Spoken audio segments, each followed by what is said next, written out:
नमस्कार, आप देख रहे हैं स्पेशल रिपोर्ट न्यूज रूम से। आपके साथ मैं हूं अंजना ओम कश्यप। भारत ने कह दिया है दो टूक पाकिस्तान को कि आतंकियों को हमें सौंपो, नहीं तो बातचीत आगे नहीं होगी। जी हां, तमाम सबूत देने के बाद आज हिंदुस्तान ने फिर से साफ कर दिया, आतंक खत्म करना ही होगा।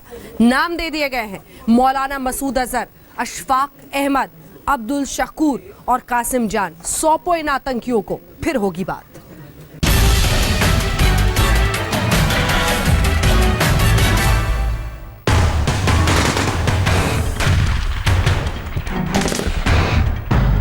अब नहीं चलेगी पाकिस्तान की चाल। पठानकोट के गुनहगारों पर लेना होगा एक्शन।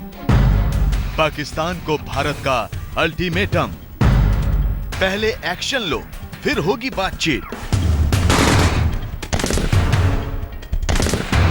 हमने बढ़ाया दोस्ती का हाथ और बदले में मिला आतंकवादी हमला। तो अब ऐसी दोस्ती से तौबा। पठानकोट में आतंकवादी हमले के बाद भारत ने पाकिस्तान को लेकर बेहद कड़ा रुख अपनाया है। पाकिस्तान को सीधे सीधे संदेश दिया गया है कि पहले पठानकोट के गुनहगारों पर तत्काल एक्शन लो, फिर आगे बढ़ेगी बात। पठानकोट पर जो हमला हुआ है, आतंकी हमला हुआ है, उससे क्रॉस बॉर्डर टेररिज्म पर एक बार फिर से फोकस हो गया है।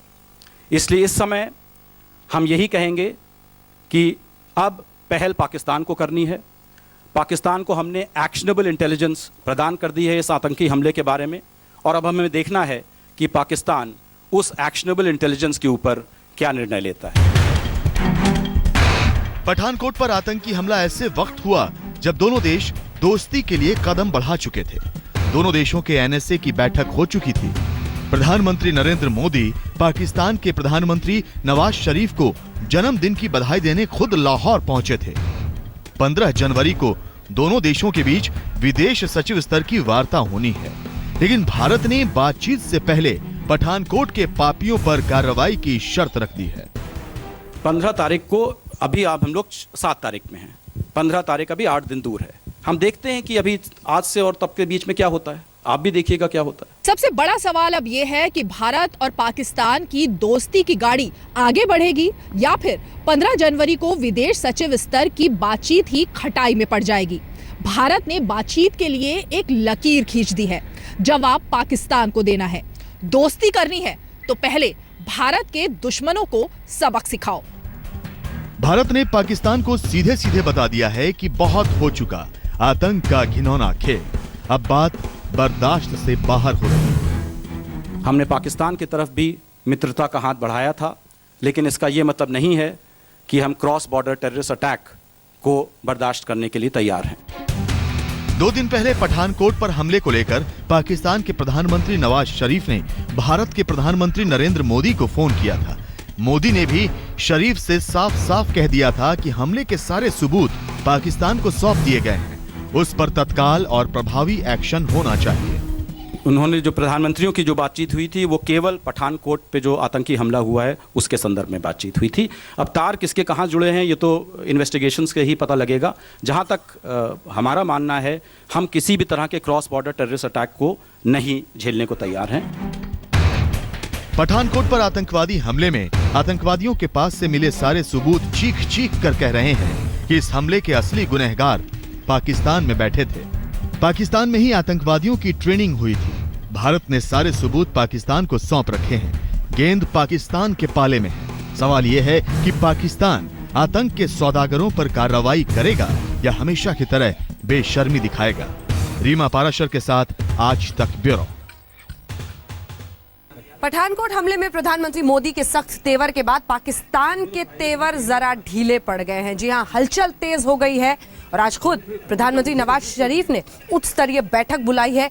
हलचल तेज है और माना यह जा रहा है कि जल्द से जल्द कार्रवाई होगी। जी हां, आज तक के पास जानकारी है कि अगले 72 घंटे में बड़ी खबर आ सकती है पाकिस्तान से।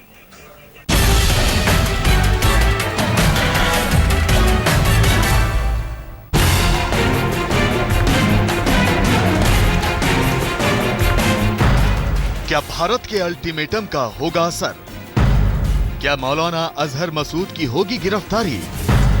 क्या जैश-ए मोहम्मद पर पाक लगाएगा पाबंदी? क्या 72 घंटों के भीतर पाक में होगा बड़ा action?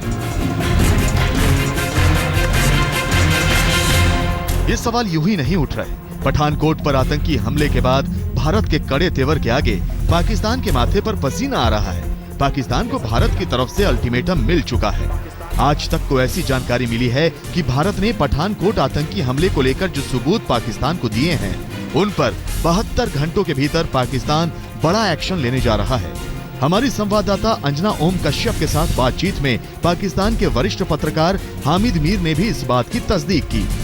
Prime minister Nawaz Sharif ने कुछ मीटिंग्स की हैं, उसमें उनका क्लियर फोकस ये है कि इंडियन गवर्नमेंट की तरफ से पठानकोट एक्ट के हवाले से जो इन्फॉर्मेशन पाकिस्तान के साथ शेयर की गई है, प्राइम मिनिस्टर नवाज शरीफ ये चाहते हैं कि एज सुन एज पॉसिबल, जितना जल्द हो सके, उस इन्फॉर्मेशन की बुनियाद पर अगर वो कोई एक्शन ले सकते हैं तो वो एक्शन लिया जाए।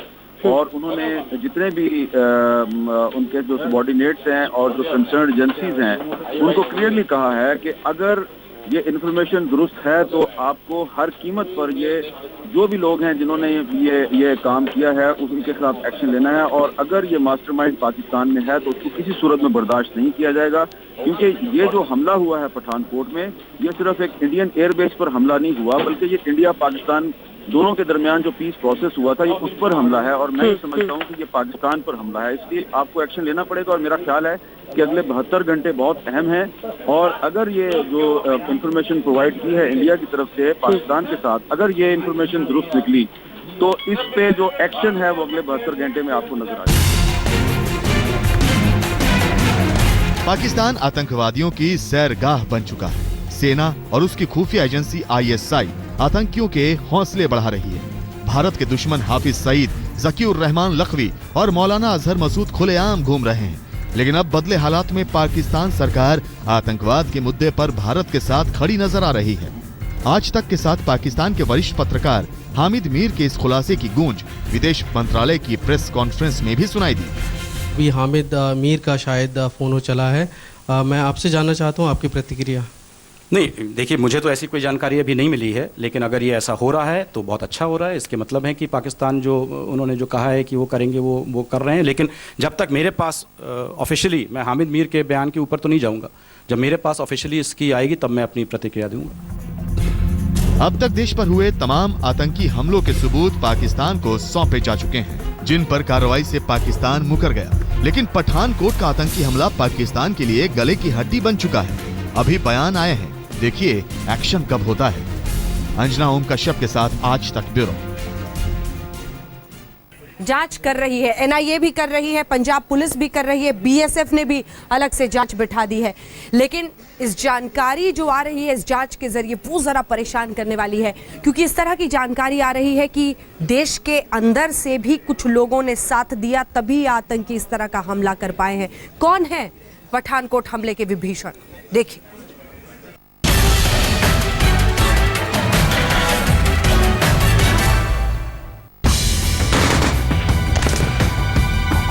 पठानकोट में हमला करने वाले आतंकी मौत के घाट उतारे जा चुके हैं।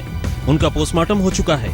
अब छानबीन इस बात की हो रही है कि ये आतंकवादी भारत में आखिर दाखिल कैसे हुए। क्या देश के दुश्मनों को भीतर से कोई मदद मिली? आज तक ला रहा आपको पहली तस्वीरें बामियाल के उस इलाके की जहां से इन्फिल्ट्रेशन की बात की जा रही है। इंटेलिजेंस एजेंसीज का मानना है कि उज रिवर है, उज नदी है, जहां से ये इन्फिल्ट्रेटर्स, ये टेररिस्ट आए हैं। आप देख सकते हैं ये वो इलाका है। लेकिन जो हमें पता चला है यहाँ पे मौके पे पहुंच के, पानी इतना ज्यादा नहीं है कि टेररिस्ट इसके अंदर से तैर के आ सकते थे। यहाँ से कुछ देर पे दूरी पे वो फुटप्रिंट्स मिले हैं। कई लोग मान रहे हैं वो फुटप्रिंट्स शायद हो सकते हैं कि पाकिस्तानी आतंकवादियों के हों।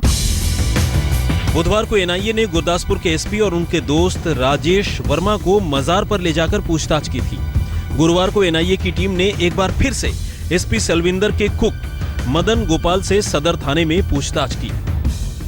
जो छानबीन की जा रही है उसमें SP सलविंदर सिंह के कुक, इसके अलावा जो उनके सहयोगी राजेश वर्मा हैं, उनसे पूछताछ करने के बाद यहाँ पर SP सलविंदर सिंह के कुक मदन गोपाल को लाया गया है और उनसे पूछताछ की जा रही है NIA की टीम।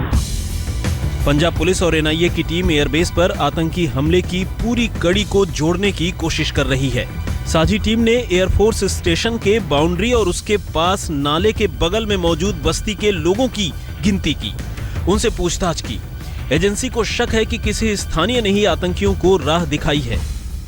इन तमाम चीजों की जानकारी जो जांच एजेंसी है वो इस वक्त ले रही है और जगह जगह पर जा करके स्टैब्लिश करने की कोशिश कर रही है कि आखिर लोकल कोई ऐसा शख्स है क्या, उन लोगों ने जानकारी दी, क्योंकि एयर फोर्स स्टेशन जो है वो इतना सिक्योर्ड प्लेस होता है जहां पर कोई भी व्यक्ति यानी कोई परिंदा भी पर नहीं मार सकता।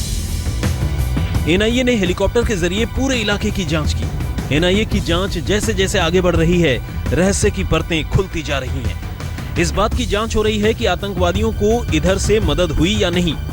सूत्रों के मुताबिक पता चला है कि आतंकवादियों के 2 ग्रुप थे, लेकिन एयरबेस के भीतर उन्हें कहां मिलना है ये उन्हें अच्छी तरह पहले से ही पता था। शक ये भी है कि हमले से पहले आतंकियों ने एयरबेस की रेकी भी की थी।